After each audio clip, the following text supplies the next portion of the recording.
was wondering if you could just share a little bit about your background to start with. Sure. I guess I come from a pretty unique background in that I am a fourth generation plant-based eater.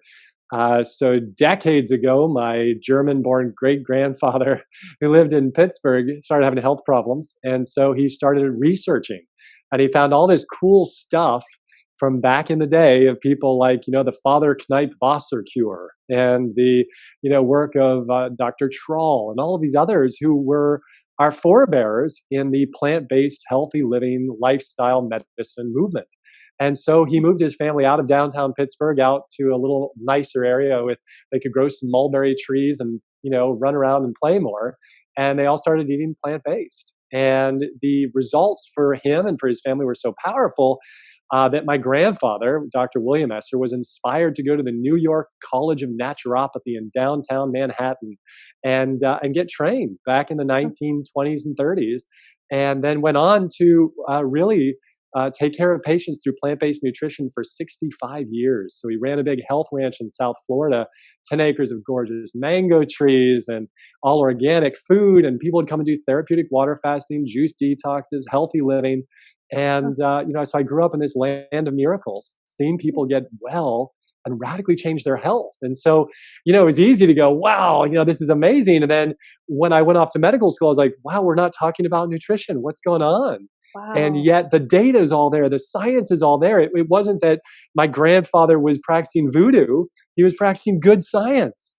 And it was just that, unfortunately, the majority of allopathic medical practitioners, that would be MDs for all of you out there, they're just not trained in nutrition. And so as a result, know very little to support their patients. So anyway, it's been such a great adventure for me because taking it from my grandfather's ranch, climbing the mango trees and bringing patients their food and bringing them their water as a little kid to now, having gone to Harvard for my training and then Mayo Clinic for fellowships and all the rest. And really getting such awesome training, but then combining that, as it should be, with the best evidence in nutritional medicine has just been a delight. It's so cool to be able to help people in all aspects. That is a really, really unique and incredible upbringing that you had. How cool is that? It was pretty special. Yeah, that's just so rare. it is. And hopefully, though, it's becoming more and more common, right? As the great work you're doing with all the people you're inspiring and so many voices that are growing in this movement. So it's funny to me, right? Because when stuff comes out like, oh, it looks like, broccoli's so healthy for you. I'm like, and your point is, it's like in my family, we've been preaching that for how many decades? For actually over 70, 80 years now, with groups like the National Health Association, which my grandfather was one of the founders of, and all this. So it's just so exciting to see how things are transitioning. Wow. Well, I've never eaten meat in my life. I was raised a plant-based eater. And so I always thought that was pretty unique, but like you have me topped. Well, hey, no competition here. Every day is that new journey and adventure for each of us, right? And that's, Yes. I'm always trying to tell my patients. Yeah. Yep, absolutely. So what field did you go into then? When you went, well, first of all, when you went to medical school, you wanted to follow in the footsteps of your grandfather. And so when you went off to school, did you have were you shocked to learn that nutrition wasn't a big piece of that plant-based eating and all of this wasn't there? Like, did you go into it knowing how it was, or were you quite surprised? So I knew that it wasn't going to be a part of it. And actually my grandfather, had even sat down and he said, look, don't go into medicine. It's a brutal area, and your heart, your mind, your soul will be brutalized, by so many voices. And I can just tell you, anytime you want to know stories about, just hazing and brutality, I'm happy to share them. But, because I was raised so strongly in my beliefs and I had seen so many people radically change their lives, and also because I was taught to look at science and actually investigate it myself, that despite all of the hazing and the harassment over years of training, et cetera, the reality was I already knew this was powerful medicine. So I wasn't going to let it go just because some character said, oh, this doesn't work. My response is, show me the science and then let's talk. And the science clearly shows, we have data back to 1920s and 30s with studies in France, right, on rice reversing type 2 diabetes and on and on. So this data is all there for us. And it's, so it's, what it was? It was troubling for me to go to medical school. It was troubling because to see the stark reality of the science and the data clearly being there and yet it being directly rejected by people who claim they care about science. That was what was hard for me to see. So I still remember day one, we had a big barbecue at medical school, right? And there wasn't a shred of anything green and no fruits of any kind. And so I walked up to the dean and I go, Dean, we are a med school and heart disease is the #1 cause of death in America. Do you think we should have some salad here next time? And he looked at me, he's like, who is this guy, right? He's never met me before. And he's like, oh, great, I'm going to have this guy here for 4 years. But hey, next time they had a barbecue, guess what? There was a big salad and a bunch of fruit because he knew that what I was saying was true. And so the majority of my peers in med school and the residents and then the attendees and the other docs, all I would do is say, well, here's some data I found. What do you guys think about this? Can you tell me why it's wrong? And when they'd look at the studies by Dean Ornish, right, on heart disease reversal, they'd look at Pritikin's studies in the 1960s and 70s, the only response they ever had was, well, patients won't do that. They never could argue with the science and the data because it's so clear. Yeah. And so that is what my whole vision, right? So it's funny, most people don't know this, but I'll tell you a secret. I actually, after 2 weeks in medical school, I quit and I dropped out. And I left because I said, these people have no soul. There is this huge disconnect between what is reality of science and what we should be doing for people, what I'm already even just hearing. And I actually went off, and it's funny, so I used to sing a lot. And my brother called me up. He goes, well, since you just canceled your loans and quit med school, he's like, why don't you go audition for American Idol? And I was like, oh, why not? It was in Orlando, and I was at USF in Tampa. So I drove over, slept on the concrete floors with like 20,000 other people in this big, and I went and I called the dean the night before I was going to audition. I said, you know what, Dean? I left a message. He didn't pick up. And I go, maybe I was rash in my decision. Let me know if you think I should come back. And I turned my phone off, and I went and I auditioned. And of course, I didn't make it. But the next day, I got out to my car and I turned on my phone. And forgive the French, but the dean said on my phone these exact words. He said, Esser, get your ass back on campus. We need you here. And I was like, wow. All right, I'm meant to be there. So I went back and I redid my loan signing again because I'd literally signed off everything. I was done. And I went back to school and I made it my goal. Right, I started a health and preventive interest medical, interest group for all the students, and I bring in food for all of them. And I started a food co-op for the students. And I did all these things. I started a newsletter for students to try to impact them, because I'm now on faculty for a family medicine residency, for a sports fellowship, and I have residents and fellows with me all the time. Why? So I can impact their lives for good. So why? So they can go out and impact more lives, right? Because they're going to impact tens of thousands of lives I'll never meet. But if I can touch their lives, they'll then touch them. Just like the people that do your program, right, and your recipes, etc., they're learning all this great stuff, and then with their food, they're touching more lives. So it's this beautiful circles of influence that just moves outward. That's what I was saying to my patients. This isn't just about you. You can radically transform someone's life just by a recipe you made for them, and the empathy and love you showed them. It's like mind blowing. Like it's so cool to think about. Because I'll go down to West Palm where my grandfather had his ranch. And to this day, here we are 20, 30 years later when he closed it, right, is I'll walk into like a Home Depot or something. Somebody might walk out to me and go, hey, you're an Esser, aren't you? My grandmother came to your grandfather's ranch, fasted, reversed her disease, and our family's never been the same. And I'm just like, wow, that is the greatest gift that you could give to make the world a better place. And we each have our place in that, and that's what when I wake up in the morning, that's what gets me excited. Yeah. It's that ripple effect. Oh, so beautiful. That's so powerful.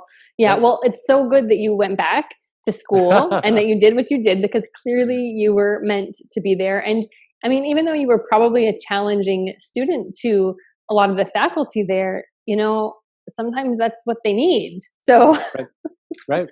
Yeah. And you went into it sort of with this knowledge and sort of, having this leverage place of knowing how powerful nutrition is. Right. And so I think I just love your story. So thank you for sharing that. That was great.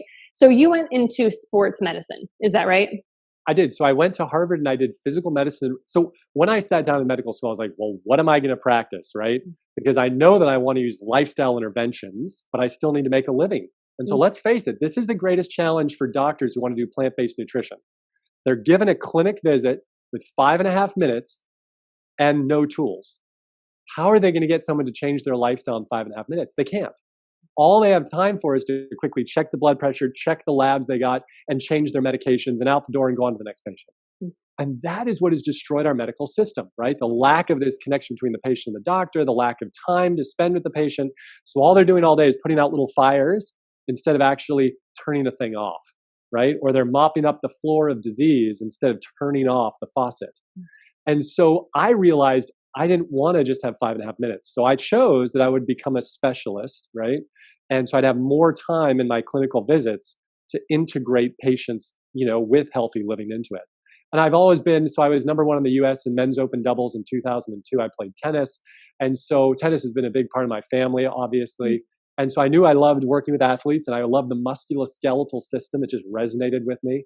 And so I said, all right, well, what could I do that will still let me do lifestyle medicine? And so I went to Harvard because they have the Institute of Lifestyle Medicine built into the physical medicine rehab department. So I was blessed to go there and I spent 4 years there. And then I went to Mayo Clinic to do sports fellowship. And so that's been a lot of fun. And I'm still collaborating with a bunch of those folks over there on research and clinical care as well, which is a delight.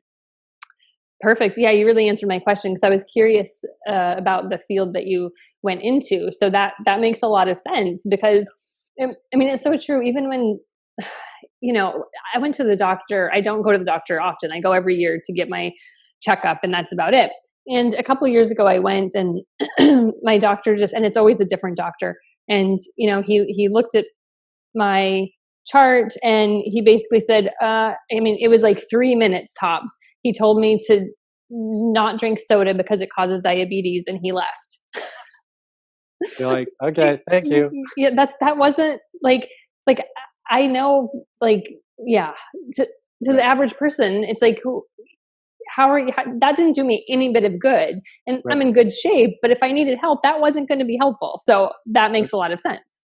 It's really hard. Here's the reality in medical school. 3 things are an issue, right? For medical school and beyond. Number 1 is we learn in medical school what we will be paid for in practice. We don't learn what is the best medicine.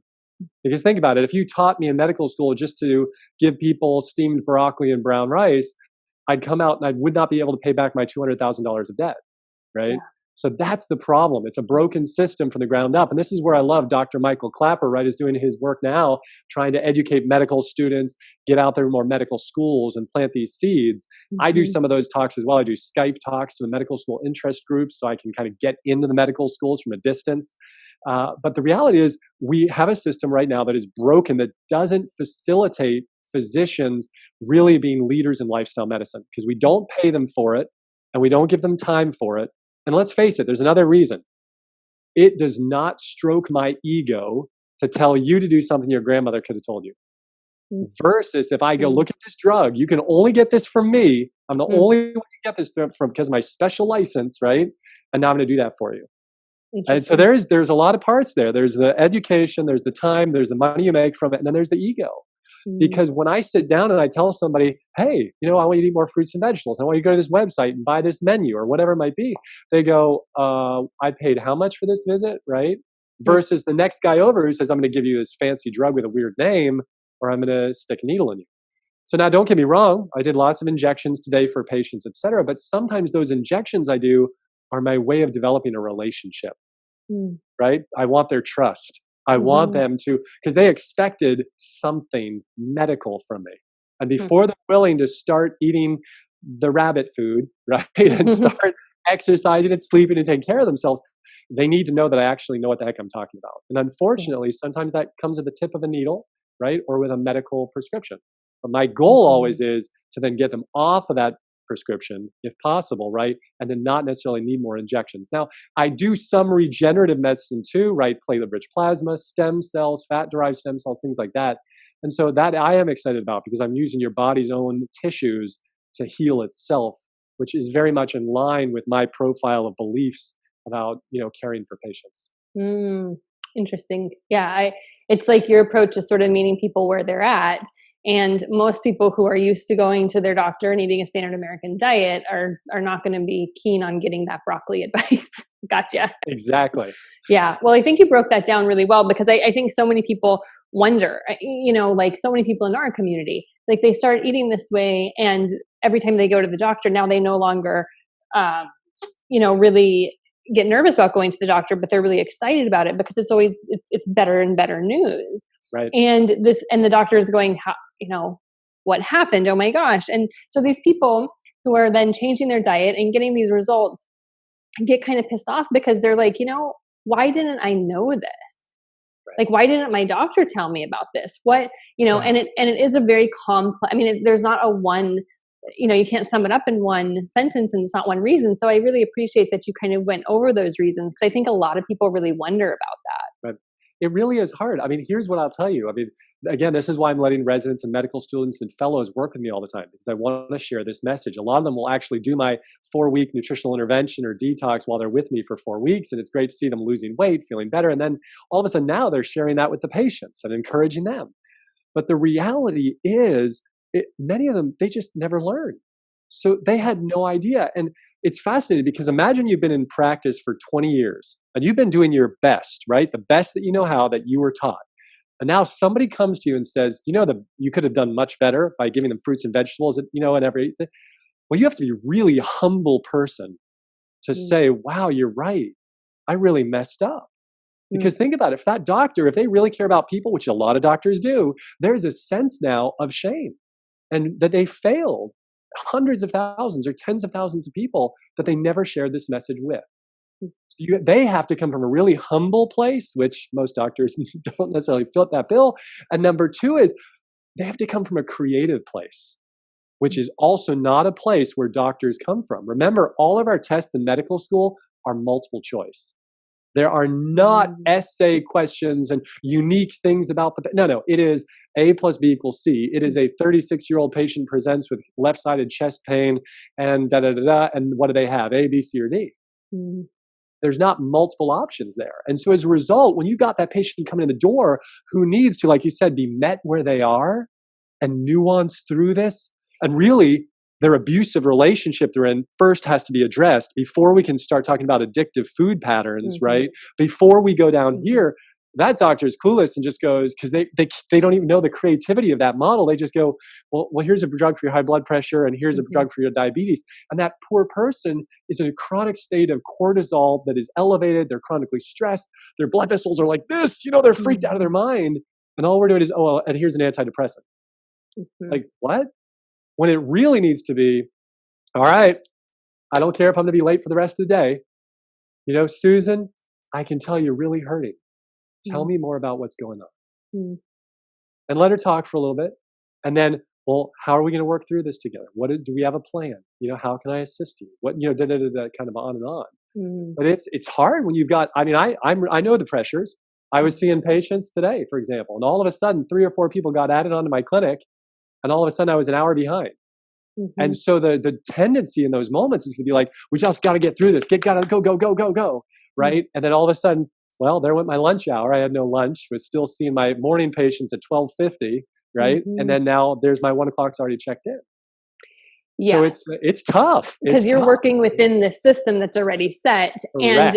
And your approach is like out here. And it's not set up for that. So that's very clear. Yeah. And the hard thing is that's where the majority of doctors are practicing, right? Is in that system. And so we need to help them, through our vote. We need to help them with creative ideas. People who are business experts, et cetera, come in and say, hey, I've got this idea for a standalone clinic model that works like this. Like some of my friends who are going into, settings where it's direct to patient care, right? But it's still lower cost, and telemed, Zoom med type things like that. So, but again, most doctors are not taught to be creative, right? So they're taught to work within a specific system. So that's all they know how to do. So definitely we have work to do, and I'll do my part as a physician in that area, while we also do the other work that you and I are doing out in the communities, for all the folks. Yes. Yeah. And, I've seen, because plant-based eating is gaining in popularity, especially now, like, back when I was a kid, I was like the crazy person for not eating meat. And so now it's kind of like more getting to be a little bit more normalized, and people are getting more and more curious about it.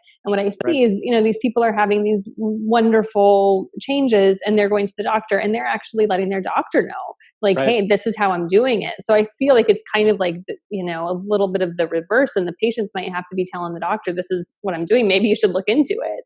Uh, 100%. Yep. Right. And then, but then there's the other issue of the structure needing to change too. And when it's a broken system, and you have to start, there's so many different facets. So Right. you would do amazing work, and thank you for doing what you're doing, because you are part of that system, Right. so you can do so much good from your position. So, and I know how busy you are. So now I feel like I need to be really quick with this.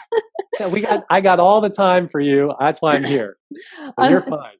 So because you do sports medicine, I have a bunch of questions about like joint and bone health. Can I kind of just like do like a rapid fire Q&A Let's with do it. you?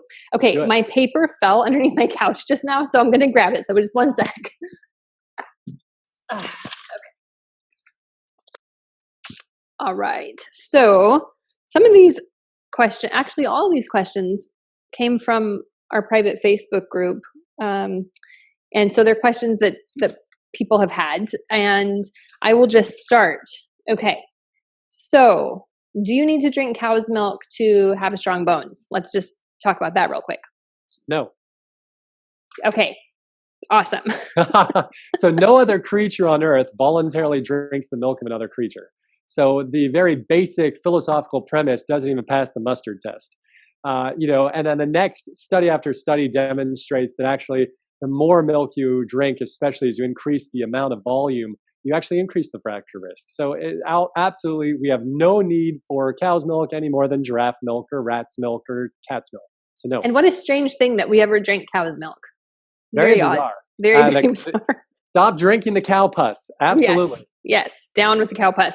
Okay, next question is, does K2 play a role in bone health? So in your K2 experience? in studies, most of these studies are done in Japan and Asia, et cetera, where natto, various types of soybean-based substance have much K2 in it, demonstrate that K2 does appear to improve bone health and bone mineral density and decrease fracture risk.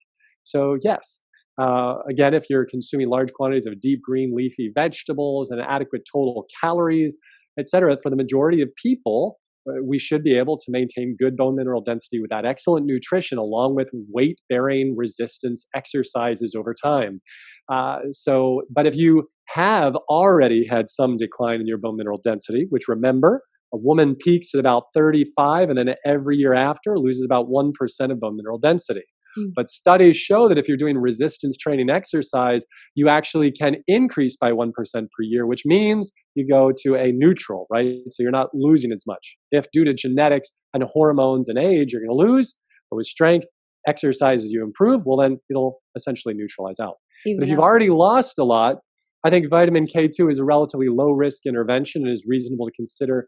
I believe the dosing is usually around 50 micrograms or so per day, but I'd double check that. Okay. So along with the weight-bearing exercises, what are some other things that people can do? Let's just assume that people are already eating a whole food plant-based diet, right? What are some other things that they can do to help with bone density apart from the weight-bearing exercises and possibly K2? So the studies also show us that the higher sodium content that you consume, the higher your risk of osteoporosis. Why, you should ask? Well, calcium is a cation, Ca+. It's a cation. And sodium, Na, is also a cation plus. Your body's constantly trying to find equilibrium, right? Homeostasis, the right amount of pluses and minuses in your body. But if you're eating all these cations of salt, your body goes, I've got too many cations, let me pee out some of this calcium. And so you end up peeing more out. So even if you're eating a plant-based diet, if you're adding all this excess salt and the soy sauce and all the rest, you can get into a bad place where you actually pee out more than you need.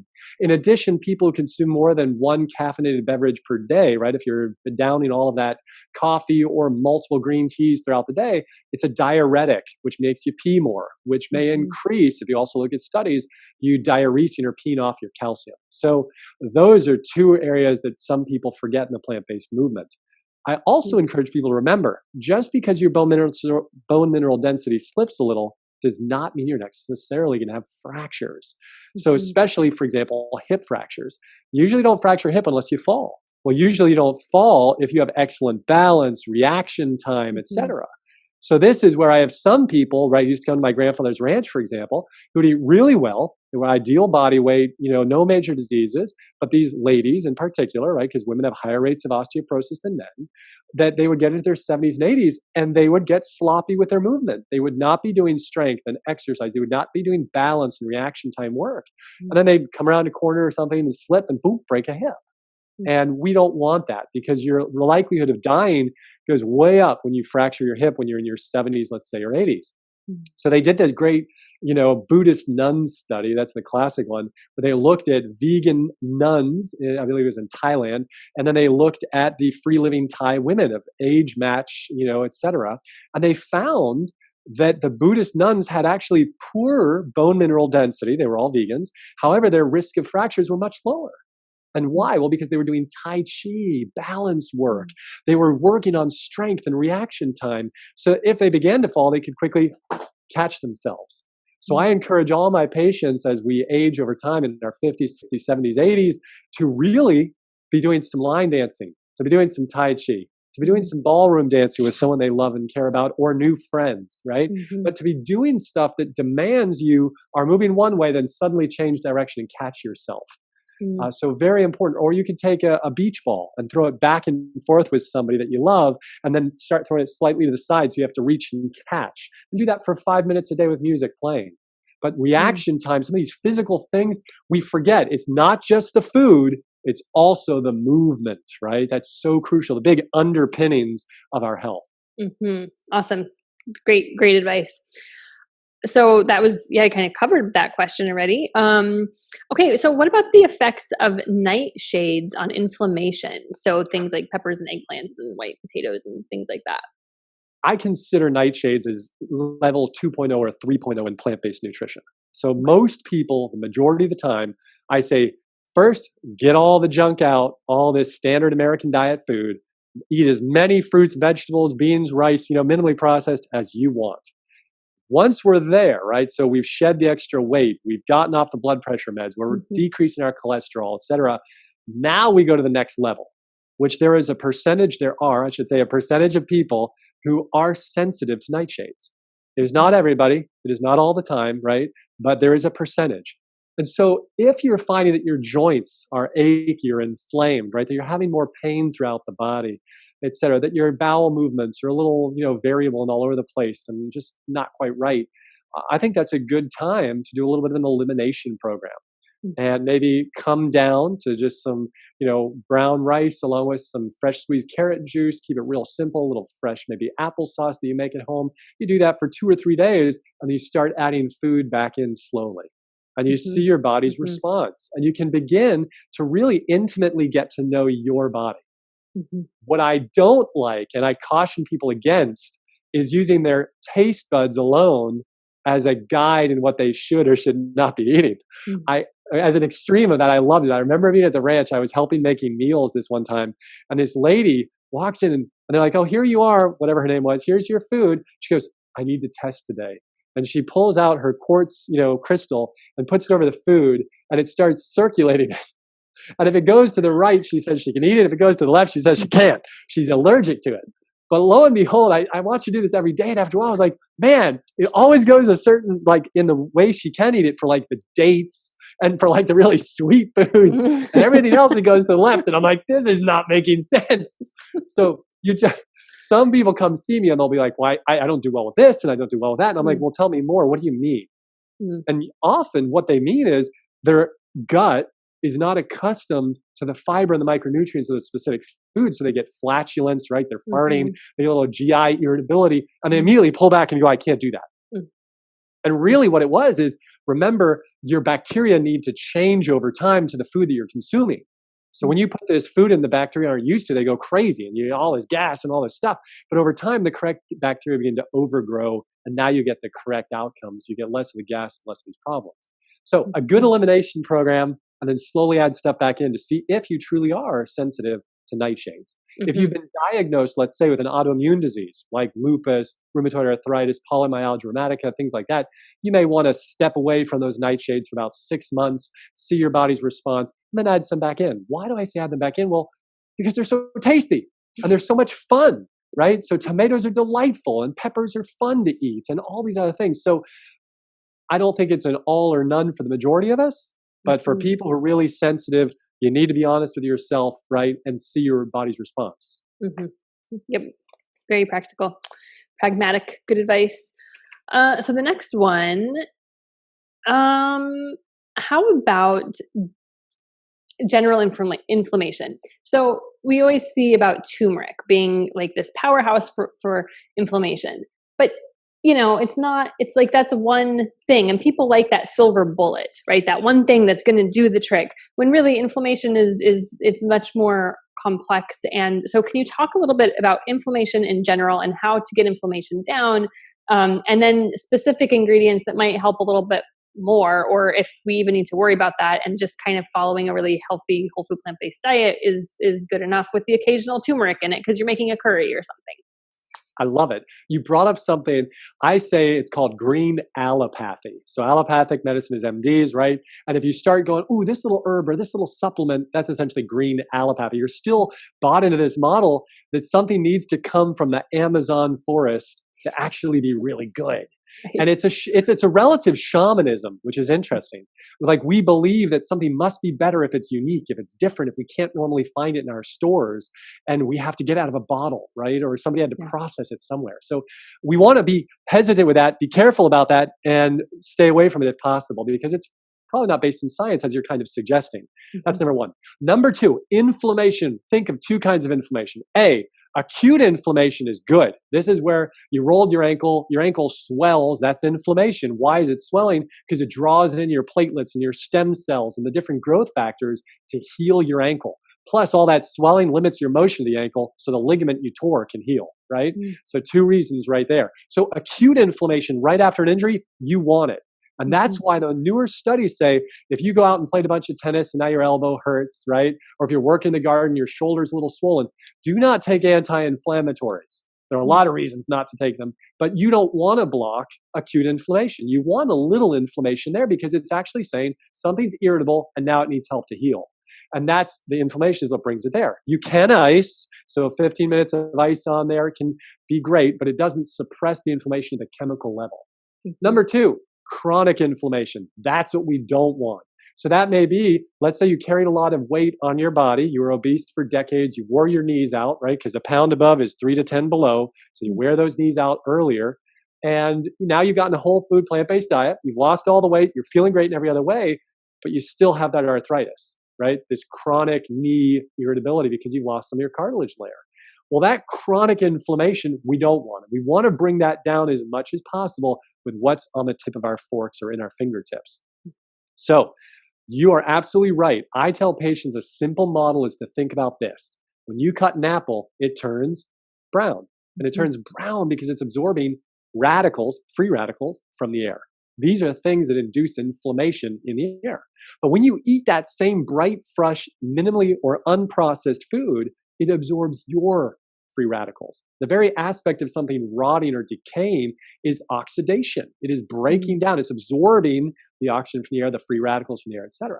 So when you consume these bright, colorful, unprocessed raw fruits and vegetables, you're essentially giving yourself medicine. There's nothing particularly radically special, for example, about celery juice that people say, oh, I drink celery juice and I've been doing it every day and I feel better. It's just you're eating a vegetable. You're drinking a vegetable. You're getting all those micronutrient-rich things fresh into your body that reduce inflammation. In addition, don't forget, right? I love this because it makes so much sense. Arachidonic acid is a big molecule that our body breaks down to form what are called prostaglandins. Prostaglandins are inflammatory molecules that irritate your tissue, that irritate your joints, etc. And so processed foods, fried foods, meat and dairy are the top sources of arachidonic acid in your diet. Now, we all know about this inherently because if you take an ibuprofen, Motrin, Aleve, naproxen, etc., any anti-inflammatory, it blocks the conversion of arachidonic acid down to prostaglandins. It blocks that conversion. That's how they make people have less inflammation. But the real answer is take the arachidonic acid out of your diet, and as a result, you have less of the parent molecule, so it doesn't overflow down to form the prostaglandins. So this is why many women, for example, they go, well, I've changed my diet totally. I'm eating all the fruits and vegetables, and my periods, they just sneak up on me like a ghost in the night. I don't have all the cramping and pain anymore. And that's because prostaglandin, F2 alpha, is actually the little tiny demon that spikes your uterus when you have your periods. But you don't form as much of that if you're not eating all the arachidonic acid. So you take the arachidonic acid out, immediately you have less chronic inflammation in your body because you have fewer prostaglandins. Next, we've got all these really cool molecules that we call phytonutrients, right? Or flavonoids, all these different terms that are out there for cool things like quercetin and rutidin and things like obviously all the B vitamins and all this. But all of these things are micronutrients that talk to our cells at the surface of the cell. So you want to remember, all of your viewers out there, that when you eat food, it is information at the cellular level, either causing that cell to form more inflammation or less. Because remember, when your body is doing its cellular functions, it still produces waste. Just like a factory, the factory produces something, you get the product over here, but you get waste over there. The same thing when your cells are working, as I'm waving my hands and talking, my cells are producing waste products from the work that I'm doing. That has to be broken down, processed, and eliminated. And the more efficient the factory is, A, the less of these toxins you produce, and B, the better at getting it out of the system quickly so you can continue to work on it. So imagine the person who's eating the standard American diet, is overweight and obese, is suffering with a lot of chronic inflammation. Because remember, our belly fat is a factory of inflammation. So your belly fat is releasing cytokines, which are inflammatory molecules that damage your joints everywhere. There are these really fascinating studies that show that just having increased belly fat, increasing your risk of hand arthritis. At first, it was like, well, how does that make sense? Well, it was because these different inflammatory molecules, what we call adipokines, adipose fat kine from cytokine or inflammatory molecule, these little molecules come out of your belly fat, they circulate and damage your joints. And they turn off your cartilage and say, stop working, go to sleep. And before you know it, your cartilage is wearing down. And so we want to turn the cartilage back on, turn the lights on in the factory, clean out the garbage, and say, let's get going again. And this is where, like my grandfather always said, I love one of his flyers from back in the 70s. It said, men and women in your 50s and 60s don't go on the shelf. Because so many people think that it's normal to have achy joints, that it's normal to be chronically just tired and fatigued. It's not. So when you're eating those fruits and vegetables and all those bright, colorful rainbow foods, as I like to say, you are enhancing the efficiency of cellular metabolism, which then produces less waste, is more efficient, so you have more energy, and turns on all the growth factors at the different levels. So crucial, good stuff right on the tip of your fork. Awesome. I love how much you love this, because it makes it very interesting and it makes it very easy to digest. So thank you. Yes. Good. Wonderful. Yeah. And it makes sense, and I think, I see so many people who are just suffering because then they get older and they think, well, this is just the way that it is. We just start to break down when we get older, and this is just part of getting old, and at the same time, I see somebody like my mom who's well into her 70s, who does yoga every day, who is so healthy, but she's, had plants her whole life. So I know that it's, and women in our community as well, who are, 80, going on 90 and still having their eyesight get better, and like all this incredible stuff. So it's so powerful. It is so beautiful. And I think that's, if anything, that I want your viewers, to take home is they are powerful. It's not, some drug or something. Drugs have their place. Surgeries have their place. But don't forget how powerful you are. And you deserve to give yourself the gift of 2 weeks, 4 weeks, 6 weeks, 8 weeks, to see what your body could do. It's like I had a 72-year-old guy the other day. He came in with horrible back pain, chronic spasms, and all this. He's 72. He could have said, leave me alone. Just give me a shot. Give me a drug. But he talked with me. I shared my enthusiastic message, And he said, I'm going to give it a try, doc. He went home. He came back 6 weeks later. He was 30 pounds down. He was off all his blood pressure and cholesterol meds with normal numbers, with rechecks. His back pain was like 90% better. He didn't spasm anymore. And guess what? His hands, which used to be swollen all the time from his high blood pressure and everything, he was having to get his wedding ring resized because he was no longer swollen all day. And he had psoriasis for 30 years, which was almost completely gone in just 6 weeks. Mm. And so this speaks to the power of the body to be radically healthy and well. Yeah. And so people hear all that and they go, oh, it can't be true. Give me a break. And it's funny because we would never say that about our cars, in the sense of, let's say you go to the car and you're like, oh, you look at the label, it says requires unleaded fuel. And you're like, oh, well, I'm going to put diesel in and see what happens. You start putting diesel in and all of a sudden your fuel filter goes bad. The fuel seal rots out. The fuel injector gets clogged. Well, wait, I just listed like 3 or 4, quote, diagnoses, and they're all the same problem. So yes, when you put the right fuel in your body, the majority of these disease processes, they're just physiologic responses to abuse. They're not true diseases. High blood pressure is not a disease. It's a response to abusing the system. Type 2 diabetes is not a disease. It's a physiologic response to all the inflammatory molecules blocking insulin from doing its job at your receptor sites. And as a result, your blood sugars climb. No magic. Just like with the car, get the diesel out, right? Clean things up, get the right fuel in, and your body feels amazing the overwhelming majority of time for the majority of people. Yes. And that's what's exciting about the message. Yes. Yes, because our bodies are meant to work. Yes. Yes. And work well. Yes. Yes. And feel good as we age as well. So awesome. So let me just, but so before we wrap up, I want to just kind of hit on one thing that you talk a lot about on your Instagram feed, and that is the importance of good nutrition for the immune system, and how right now, especially because of this pandemic and how underlying conditions can be deadly, really, if you were to get this virus, but how little focus, not surprisingly, is put on nutrition and how important that can be to protect people right now if they do get it. So can you talk just a little bit about that? Because you bring up some really, really great points.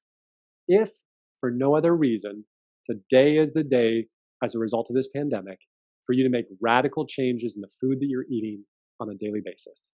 Because the data is insurmountable and unarguable that what you eat radically influences the function of your immune system. You want to remember that 80% of your immune system lines your intestinal tract. So the food you eat educates your immune system right there. In addition, the studies are clear and robust that the more micronutrient-rich plant-based foods we eat, the berries, the greens, the onions, the mushrooms, all of these wonderful things, that they can upregulate and activate in a positive way your immune system. So the studies now with coronavirus COVID-19 also are compelling because they're backing up the same data we've had for 20 to 30. Wait, hold on a second. Yeah. Why didn't we listen before? Well, we should have, but now is the day, right? Because the data we have for the common flu, the data we have for MERS, for SARS, for H1N1, all of the data back then showed that the more extra weight you carried, if you were obese, for example, you increased your risk of getting the disease, having a severe issue with it, being intubated in an ICU and dying. And that's exactly what we're seeing with coronavirus. The exact same thing. The more weight you're carrying on your body, it is merely a sign that you are compromised. And that's the problem, because right now, 70% of Americans are overweight or obese. And if you look at the data out of the New England Journal of Medicine, it's predicted that by 2030, the top BMI categories in all of the US will be severe obesity for women, for non-Hispanic Black, and for those in poverty. That's a problem. So severe obesity will be the #1 body mass index in all of the country for these groups. And so as a result, you want to remember that if you're overweight or obese, you increase your risk of type 2 diabetes by 300, 900%. If you're overweight or obese, you increase your risk of heart attacks, of strokes, and of course of just blood pressure issues themselves. So all of these diseases, so if you look at the data out of Italy and out of China and now out of New York as well, yes, if you have high blood pressure, you have heart disease, if you have high cholesterol, if you have diabetes, if you have a history of COPD, if you have liver disease or kidney renal insufficiency, etc., you have much higher rates of being admitted to an ICU, of having severe disease, of being intubated, and of dying. So this is the time right now to make radical changes in what you're eating. So as you've heard me say, some people say this isn't the time, and I say, are you kidding me? Every time that you put something on the fork is the time to think about what you're eating. I had a patient today who said to me, I said, have you started, my healthy 4-week living thing? And he goes, not yet. I know you gave it to me, but I've been so busy with the virus thing. And I'm looking at him and going, but I called him out and I said, are you still eating? And he said, kind of sheepishly, yes. And I said, well, and he got it right away. And I said, now is the time. I care about you, right? I want you to be well. Please care about yourself. You can do this and I can support you. Yeah. Right? But the reality is, yes, these blood pressure issues, these diabetes, the extra weight we're carrying, the heart disease, these impair our body's health and its ability to fight off infection. So right now, more than ever before, if not before, this is the time for you to address these health issues. And the beauty is the stuff that you're talking about and you're, all of the folks you invite to chat with you, et cetera, that we're all talking about, right, is how powerful each of your viewers are to radically reverse diseases, to enhance their health long term. And right now, to upregulate and improve their immunity. So love yourself with food that loves you back. It's no longer time to have that complicated relationship with food where you love-hate relationship and you feel guilty and shame. No more of that. I mean, I say that to women when they're men when they're in an abusive relationship. That's not where you deserve to be. And so food that is unhealthy for us is abusing our bodies. And we're saying, oh, but I love you so much. And then it's hurting us and it's harming us. And it's time to get back to the simple message that food is meant for our health and our vitality. And embrace it where it is, in this beautiful multicolored rainbow of micronutrients and fiber and water, and that feeds you and leaves you feeling content and at peace, like a healthy relationship where you feel respected and appreciated. And that's how our relationship with food should be every day. You said it. And I could not agree more. And like we had touched on before, it happens pretty quickly. It's not like you start doing this now and then a year and a half from now you're going to see results. I mean, this happens really fast. And the amount of joy that you can get from just eating a really health promoting plant-based diet is incredible. And that's something I've been eating this way for so long. And it never gets old. Like that feeling of taking care of myself and just the mood, your mood changes. I mean, that just keeps going. So it's not like it's something like a diet that wears off, and because it's not a diet, I mean, it is just such a lifestyle change and paradigm shift. So thank you so much for your enthusiasm and for your knowledge and for sharing this. And I'm going to actually put this up on the blog like next week, because this is a message that needs to get out now. People need to hear this. So thank you so much. Thanks for the chance to join you, and thank you for all of the work that you're doing to inspire people out there. I appreciate you welcoming me to your program and letting me join you. And anytime I can be of service, you know where I am. Okay. Well, thanks so much, Dr. Esser.